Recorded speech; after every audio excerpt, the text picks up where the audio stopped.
Next on First News at 5, less jail time, less cost. The mandatory minimum sentences for some could be thrown out the window. Find out who is making the call. Plus, all good things come to an end, and that includes summer break. How teachers in one district are preparing for students to return to the classroom. And colder temperatures could spell trouble for the state's corn crop. We'll tell you why and how. First News at 5 starts now.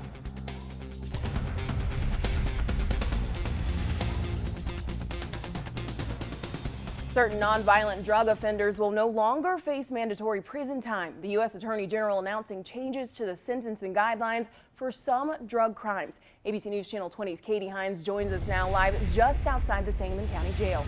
Katie. Chantel, Attorney General Eric Holder, ABC News Channel 20. Katie, thank you. The changes are gaining bipartisan support among the state's congressional delegation. Senator Dick Durbin says he looks forward to working on the issue. Congressman Ronnie Davis says the country needs to invest in strategies that reduce cost and lower recidivism.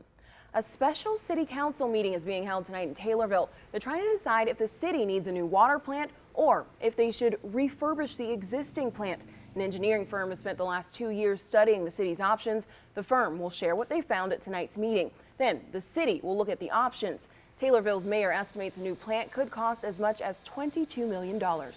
Its time has come. It's learn about tonight.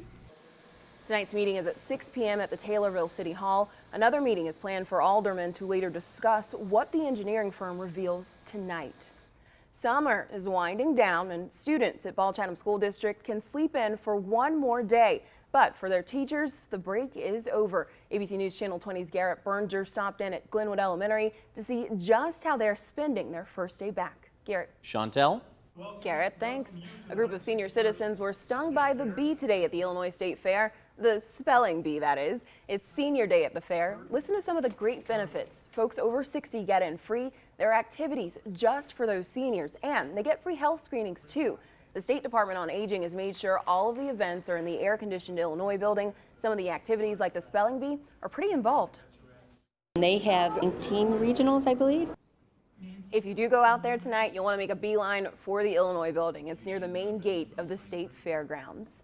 And the fun does not stop there. In just a couple minutes at Happy Hollow, there will be a concert on the hill. Playing at the grandstand tonight at 7 is New Odyssey, a unique trio playing, get this, 30 different musical instruments. Also at 7, Captain Geach and the Shrimp Shack Shooters. They play at the Coors Light tent. And at 7:30 at the arena, there are truck and tractor pulls presented by ITPA. For a complete list of events, simply head to our website and click on Web Watch.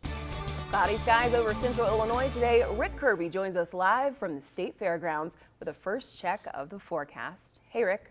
Hi, Chantel. Yeah. Thank you so much, Rick. Because of late planting and some recent cool weather, our state's corn crop could be headed for trouble this fall. We spoke with Sangamon, Menard, and Logan Extension Director John Fulton. He tells us it all comes down to growing degree units. It's the figure that helps calculate how much the corn's grown and how long until it reaches maturity. He says the crop is short around 700 degree units compared to the same time last year. The degree units add up slower once temperatures cool off in the fall or like in recent cool spells. The way they calculate, though, it's going to take a long time to get the crop to maturity. Mr. Fulton tells us the fear is that the first frost could come before the corn reaches black layer. That's when it's fully mature. A frost could stop the corn from growing, causing one of two things: a long period for the corn to dry before it can be harvested, or even mushy corn. Still ahead on First News at 5, overnight chaos in Florida. The most important thing is that all our guests, considering the magnitude of this sinkhole, are okay. We'll tell you what caused a 3-story hotel to sink into the ground. And students and faculty in Moore, Oklahoma are getting ready for the first day of classes just months after the deadly tornado ripped the city apart. How they plan to kick off the school year.